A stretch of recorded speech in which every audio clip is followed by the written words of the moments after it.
As I approach 60 years of age, I sadly lament all the fabulous artwork that I appear poised never to create. Gigantic canvases covered with actual accordions, televisions, and food processors, all of them swimming in an impossibly thick impasto of oil paint that upon drying will crack into deep crevices, oozing linseed oil and turpentine into pungent puddles on the gallery floor, like fracking fluid seeping out of the fissures in the badlands of humankind's becoming. As I started receiving commissions for airport terminals and other large spaces, I would have taken entire cars, buses, and tractor-trailer rigs and used a huge bandsaw to cut them into 6-inch thick slices, which would have then been made into a collage all over the wall, motor oil and hydraulic fluid still dripping out of the engines and transmissions. Jeff Koons may have been referred to as the last bit of methane gas inside the intestine of the dead cow of postmodernism, but I want to carry out an autopsy on that dead cow, fully removing its intestines, tying them around the genitalia of Dick Cheney, and hanging him upside down from the illuminating lamppost of 2020 societal hindsight.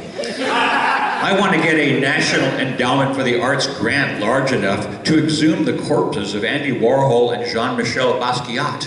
Together again, they would be draped in flower garlands, festooned with used syringes, and paraded around Soho and East Village by a seething contingent of drag queens, sex workers, junkies, and art dealers. In classic passive-aggressive Andy Kaufman style, I want to find a heavy metal band consisting of a bunch of short, overweight, unintelligent guys. The band will be named Gigantic Penis and aggressively promoted in the music industry. I'll successfully convince all these guys that they're the hottest band of the decade. Whenever the name appears in print, the lettering will be larger than the background, relying on the viewer to extrapolate the outer fringe of the lettering and thus the words Gigantic Penis.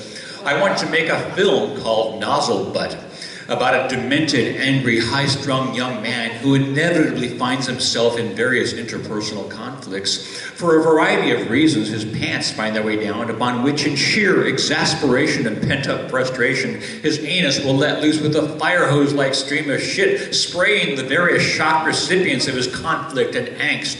Through the use of editing, sound design, voiceover, CGI, and innovatively crafted subtitles, the emotions and thought processes in this tormented young man's mind would be brought to the screen as never before, laying the groundwork for a depiction of the gradual personal growth and healing of his psyche, mind, and soul. His overactive colon will prove to set the humanity on a trajectory of sustainability and harmony through the application of nitrogen-rich organic material in the permaculture-rich future.